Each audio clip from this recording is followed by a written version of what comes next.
A very warm welcome to all of you guys. So, welcome to the second part of the inventory issuing or the recording of the inventory management. So, till now we have done with the two methods. One was a LIFO method and the other was the FIFO method. And now we are going to start apart from the LIFO and the FIFO, although they are the most important methods for the inventory management. We are going to study up the next methods that is there, which are basically these methods are more theoretical in nature. They are not more practical, because you can expect a sum of LIFO and FIFO, but there are very less chances that the sum will come out of these method, but we must know these method also. So the next method apart from the LIFO and the FIFO is FIFO method, that is highest in first out. So as the name is explaining itself in this method, as the name is explaining itself, so in the HIFO method it is like this. Under the HIFO method, the issues are made out of the highest priced batch of material. So under this, the issue is first of all made out of the highest priced batch material. Till the completion of issue of these unit, the price of the batch is used as the issue price. So after all the units, basically, in this example, if I elaborate with an example, if we have 100 units at the rate of 10 each, 90 units at the rate of 12 each, 120 units at the rate of, for example, 11 each. So under the highest in first out method, what we do, we issue the unit out of the batch which has the highest value. So means first of all we are going to issue the product, or you guys can say raw material, from the B batch, unless and until we don't exhaust this batch fully. So we will be keep on issuing the raw material at the rate of 12. Once this batch is fully gone, then we will start issuing at this level, which is the second highest. Once this is exhausted, we will move to the next highest. So this is what we are going to do under the HIFO method. Its issues always priced as the highest price, and the closing stock is therefore valued at the lowest cost possible. So this is what in this HIFO method is. So highest in this batch which has the highest per unit value, that is to be issued first, and slowly we move toward the lowest cost batch sales. So this is what we are going to do under the HIFO method. After the HIFO method, the next method that we have is next in first out. So that is NIFO, which is basically not that practically applicable. NIFO is next in first out. So basically it is based on the assumption, or you guys can say it is based on the price of the procurement of raw material. So basically if you have a unit like this, 100, 90, 120 at the rate 10, at the rate 12, at the rate 11. And if you place a new, right now, if you place a new order for supply, then raw material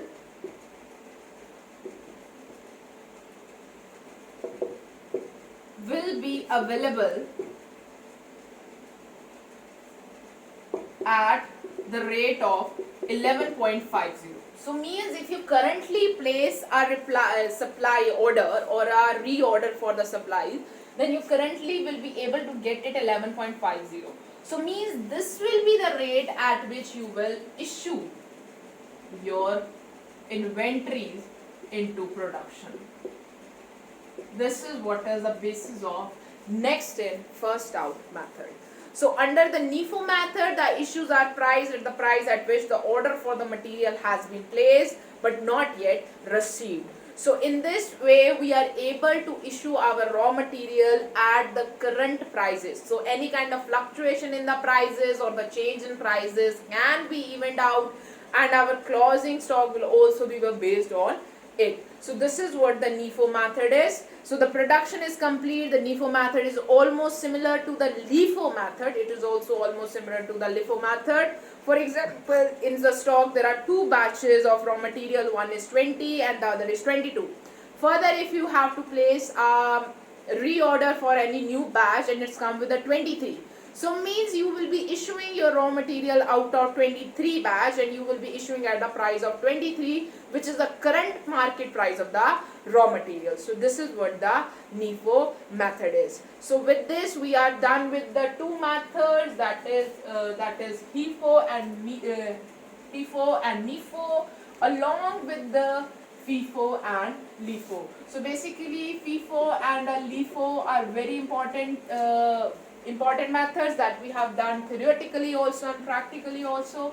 Then we have done HIFO method, and then we have done NIFO method for the stock issuing and the stock ledger maintenance. So this is what we do under it. So we don't have a need to do any kind of practical sum of a HIFO and a NIFO. And the next thing that we are going to do is a simple average method. So the next thing that we have to study is a simple average method. So this is also very important method for the inventory issuing, and we will do the theoretical part and the numerical part of this method. So we will be working bothly for this method, and for this method you can also expect a numerical question, so you can practice the numerical questions of the simple average method. So simple average method is basically a method which is based on calculation or the issuing of the stock on the calculation of the simple average of the price of the different batches that we have. So in spite of issuing them at 10, 20, we have a batches at different price level 10, 11 and 12. So in spite of issuing them at 10, 11 and 12, why don't you combine them together and divide it up so that you can get an average price, and then you issue a stock of that level or on that price. So that is what called simple average method. So as per the CIMA England defines a simple average price like this: a price which is calculated by dividing the total of the prices of the material in the stock from which the material to be priced could be drawn. So you have to take the total of all the prices of the material that is available with us in the batches, and you have to make an average out of it by the number of prices used in the total. Under this method, the determination of issue price is the quantity of raw material purchased is not considered. So under the simple average method, we are considering the prices of the batches, but we are not considering the number of units that we are having in this batches. So this is what the biggest disadvantage of this method is also.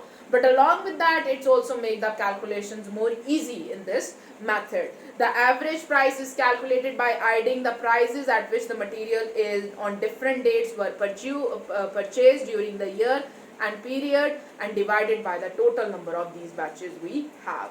So what are the advantages and the disadvantages of this method is? The main advantage is it's a very comparative and easy operating method. You can calculate the price issue in a very easy way. This method smoothens out the fluctuation in price if there any kind of price fluctuation are there. So we know that, for example, if we have a three kind of different batches, A, B and C, it is at the rate 10, it is at the rate 11, it is at the rate 12. So this price is fluctuating. So means sometime you are issuing at 10, sometime you are issuing at 11, sometime you are issuing at 12. So in spite of it, we add it up all and divided them by 3, so that we can get a one in between price at which we are going to issue the things. So this is what its simple average method is. In this, we don't consider the number of units that we have. We are just considering the average price that is there under the simple average method. So that's why it's even out the fluctuations of the price per unit that is there. Along with that, it's also have some of the disadvantages under the simple average method, since this does not attach any importance to the number of units of that of the batch. So this is where the drawbacks is lies. It can't able to even out the basically the closing stock that you are representing is not representing at the correct value. So you can't actually accurately calculate the value of the closing stock under this method. So this is what the drawback of an average simple method is. So let's do a one simple and a quick sum for the simple average method so that we can solve it out and completely do it. So let's draw a one basic sum for that. That's a basic format for it. So we are going to perform it like this. Date is there, particulars are there, receipts are there. So if we know for the receipts we have units, we have per unit price, and we have total for that. Units are there, per units are there, and total is there. And then we have a issue also. So this is units, this is per unit we have, and this is a total we have, and this is the balance. We have to note it down. So the pattern will be same, just the method of the issuing or the method of calculating the amount is a bit different one. Rest of the thing is the very same. So now we are not using any LIFO and FIFO, we are using a simple average method, which is also a very easy method to operate or do any sum of the inventory issue. So let's perform the sum. For example, in January 2, we have receipt of a new batch. So in the earlier questions it was like this, that we are given with the opening stock, so we started with the two balance brought down. So in some of the questions we are not given with the opening stocks, we are just given with the new receipt. So you can start with the new receipt. So we have a batch of 400. It's at the rate of 40. So 400 into 40, it comes as 16,000. So this is what the first batch we have. Along with that, on January 4, there is a one more receipt is there with the 500 batches there, and 50 is there, and along with that 25,000 rupees is there. So means at the end we have a balance of 400 into 40 and 500 into 40. So this is the balance that we have with us over here. So the next thing that we have on January 6 is the issue of the material into the production process. So we have issued 200 units. So these 200 units is now be issued at some price.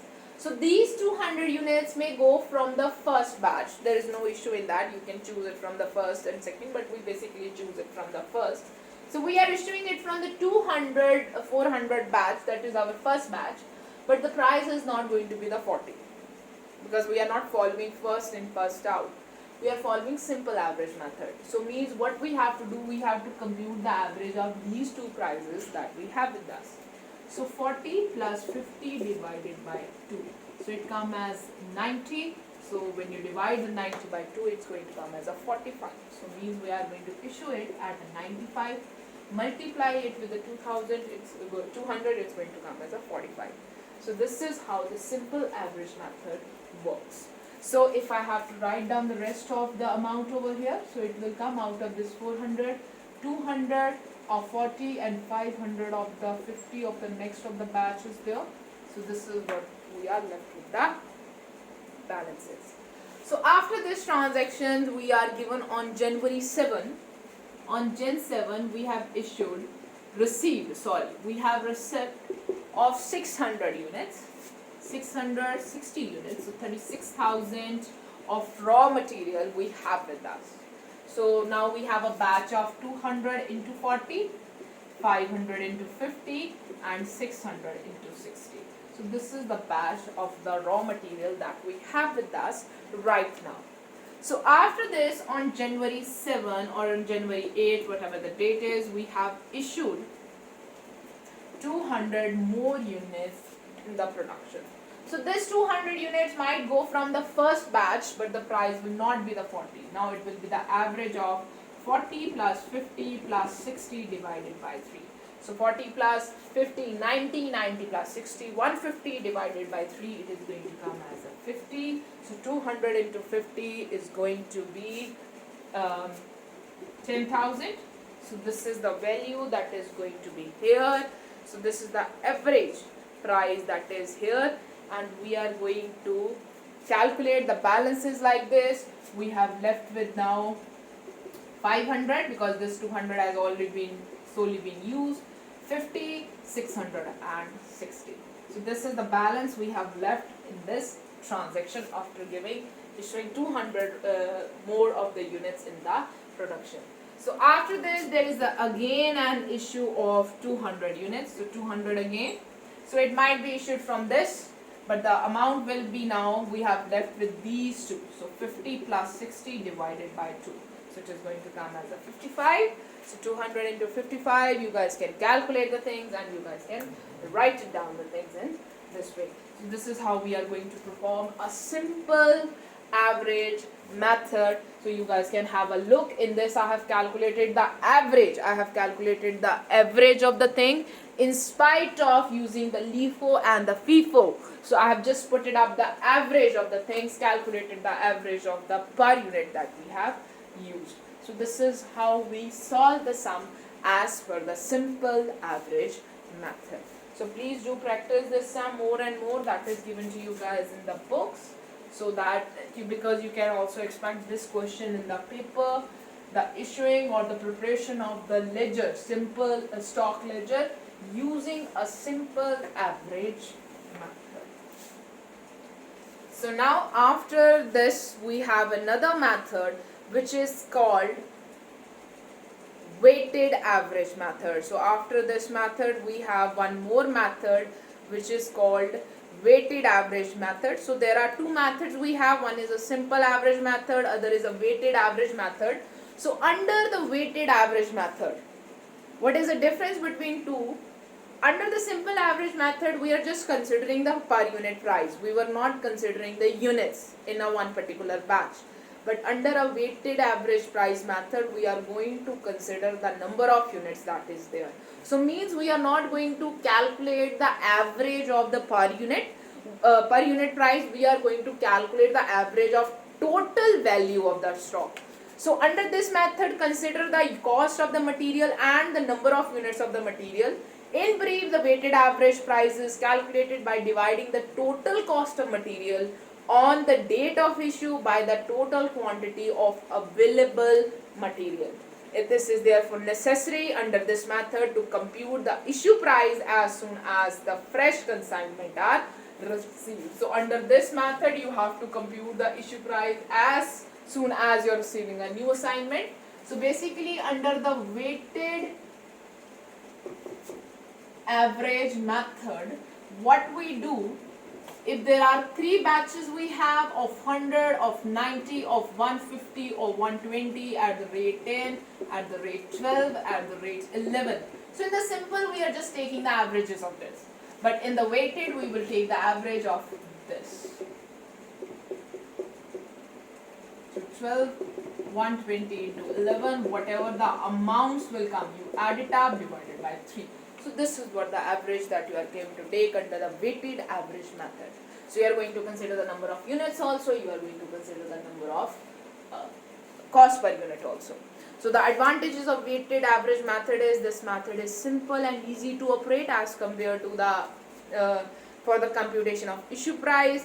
Calculation of the closing stock in this is more accurate as compared to the simple average method. This method even out any kind of fluctuation, so it also helps us to even out any kind of fluctuation between the stock in the number of units also and the per unit price also, and it reduces the clerical work and computation of the things become very easy.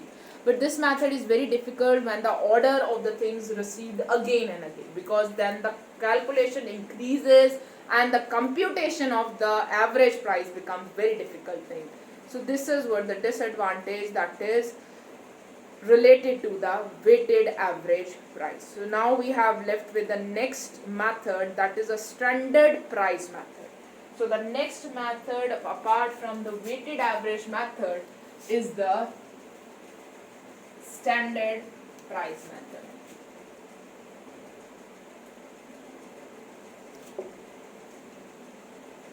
So as the method is explaining itself and the name is saying itself, in this we are going to fix a standard price, a basis for the specification of all the factors affecting that price. So a standard price is basically set as per the calculation or considering the factors that maybe affect that price, or considering all the aspect that is working in any of the environment. So the standard price is a predetermined price followed on the basis of the specification of all the factors that may affect that price. A firm which follows standard costing will record all the receipts and issues of the material on the standard price. So basically, there could be a different kind of batches we have whose per unit price could be different, like this. But we have set the standard price at the rate of 11.50. So no matter what the batch price is, we are going to issue the raw material at 11.50. So this standard price is basically fixed after lots and lots of analysis and considering the different kind of factors that is working within the organization and outside the organization, and after that only this price is fixed, and this is generally a predetermined price. So this is generally a predetermined price. On the basis of it we issue the raw material in the production. So this method also facilitate the control of the material cost because we are going to issue it over here, so fluctuations can be avoided. It is easy and it is simple, so you don't have a need to do any kind of analysis whether issuing from first, second or third unit. You know the price is going to be same, so you can issue from any of the batch. So this also method reduce the clerical work and the burden, and the analysis part can be reduced if we forget about the analysis part. So the tool of measuring of the purchase efficiency is also there. The use of standard price of material result in the material profit or loss. So basically the use of standard price, because the standard price is an estimate, so it also lead to the estimation of the profit and the losses. So you are not accurately, or your profit and loss is not accurate. This is what the disadvantage is. This method deviates the costing policy also. So there are analyses are there, so no matter how accurately do the analysis, there may be some deviations are there, so which may not give you the accurate result. So this is what the standard price is there. So with this we have almost covered up all the different prices method, which are the important methods that was there to discuss under the you guys can say under the inventory issues there. So we have done with the LIFO, we are done with the FIFO, then along with that we have done with the weighted average method, simple average method, standard price method. Apart from this, there are other methods are also there for which you can give a read to that, but these are the basic methods. So do practice LIFO and FIFO question for the paper. Thank you so much guys for your time. Have a nice day ahead.